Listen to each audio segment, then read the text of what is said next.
em diversas cidades tem uma situação semelhante, tanto da dificuldade das duas lideranças transferirem os votos, estou falando de Lula e de Bolsonaro, quanto das bolhas, né, vamos dizer assim, não conseguindo se entender numa candidatura preferida. Mas, Daniel, a gente é muito amigo, se conhece há 20 anos, eu tenho uma divergência contigo, porque eu acredito que, por mais que Lula tente se desvencilhar, pelo menos no primeiro turno da candidatura Boulos, uma derrota do Boulos será, sim, uma derrota do Lula, mais do que uma eventual derrota do Ricardo Nunes, será uma derrota do Bolsonaro, porque o Bolsonaro não é o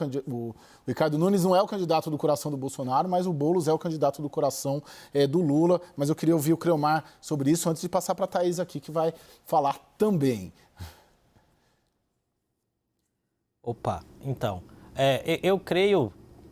aí, Caio, que a gente tem uma questão que é bem interessante, né? Como o Bolsonaro se retratou e como o Lula se retratou para essa eleição municipal. Basicamente, a gente tem que o presidente da República combinou com forças do Centrão ou candidatos sem carisma, como é o caso do atual prefeito de São Paulo, que a imagem dele daria resultados,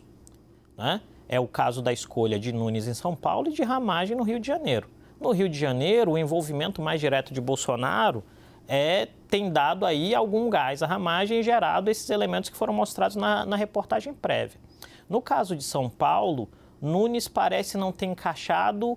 esse diálogo, e aí você tem que Tarcísio entra em campo e o Bolsonaro está ali no compasso de espera. A relação com o Marçal é algo que a gente teria que abrir um outro flanco de análise para entender como esse fenômeno vai ser digerido pelo bolsonarismo, porque a gente tem figuras importantes da direita que estão aderindo ao Marçal, inclusive gente do PL. E isso está bagunçando muito o jogo e está forçando para o ex-presidente uma espécie de recuo estratégico na cidade mais importante do país. Em relação ao Lula, eu creio que o próprio movimento de pensar mais em agendas internacionais vem muito nessa tentativa de escape de eventuais derrotas, porque o resultado das municipais como um todo não deve ser satisfatório para o Partido dos Trabalhadores e para a esquerda como um todo na atual conjuntura.